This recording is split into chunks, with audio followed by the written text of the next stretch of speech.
next, another Wayward comedy classic. His name is Sam Lynch, everybody. Sam! Making his way. Thank you. So I've been thinking a lot about suffering lately. And you know, when I suffer, I have this little voice in the back of my head that's like, Sam, you're a little bitch. It's fine. Get over it. Your grandpa worked 45 hours a week with benefits, and he got a good award, and he could raise a family of 7. And the company gave him a watch after fucking 2 years. I've never gotten a goddamn watch. That little voice in my head is like, okay, actually, you know, today's hard. You can't afford a house. It's hard, man. I'm sorry. And so I do a lot of things. My way of clearing the suffering from my head is to do things that make me suffer. For example, I do Brazilian Jiu-Jitsu, which is apparently, I walked into a building one day and was like, I'm going to give you $150 a month, and this 250-pound man is going to sit on my chest. That sounds awful. Sign me right up. One time I was doing a competition. I paid $130 to wear a robe, walk onto a soft mat, and wrestle with a guy. And I end up on my back.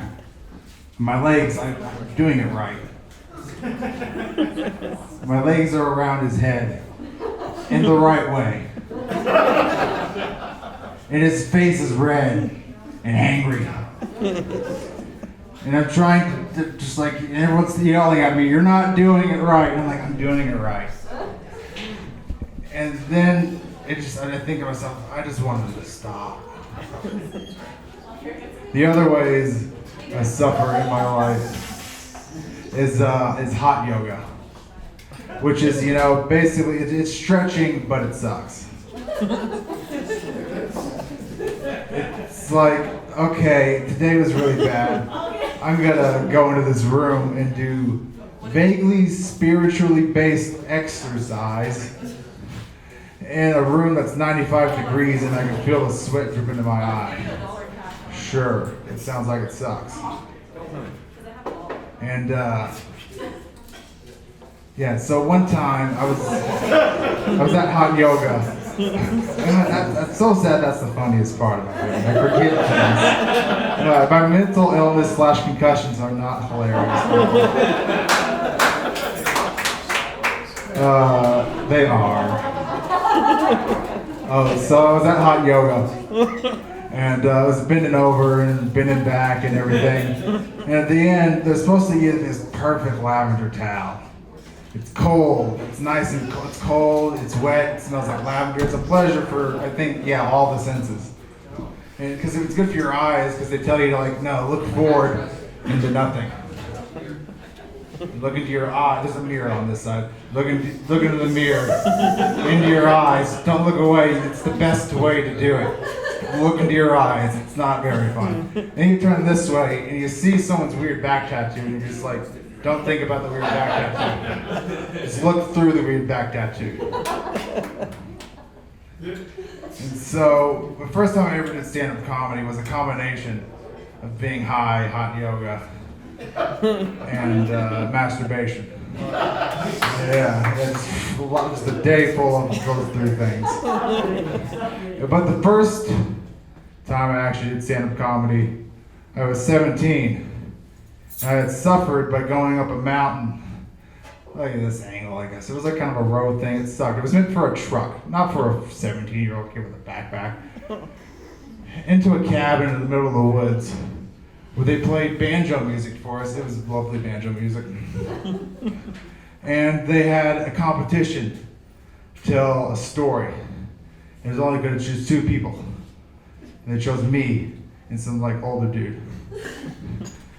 This older dude had something bullshit prepared. He was on, like, he had written this before, and he had some kind of call and response thing based on rock lobster. They killed, murdered, destroyed this demographic of mostly 14-year-old boys and 68-year-old Army veterans.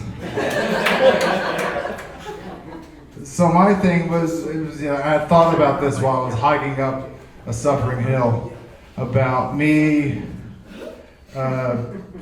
becoming like king of the bears.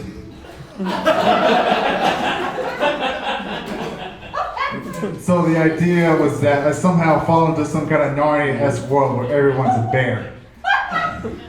And for some reason, I don't know, maybe they heard about my, Age of Empires experience or something. I wasn't like, if I was a bear, I wouldn't choose a 17-year-old to be my war general. I don't know what the bears were thinking. And so it was against the black bears and the brown bears, and I was like, it's kind of a racial thing, and 17-year-old me was too stupid to realize this shit was apartheid for bears.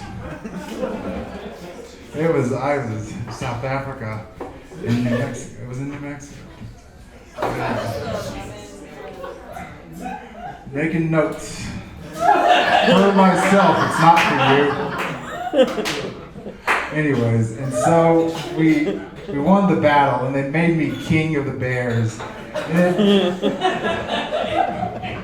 I had 2 terms, and they booted me out, and then I became back into the mountains in New Mexico, a 17-year-old boy who had fought in the war with bears, and that's what I blamed everything wrong on my life on. It's the bear trauma.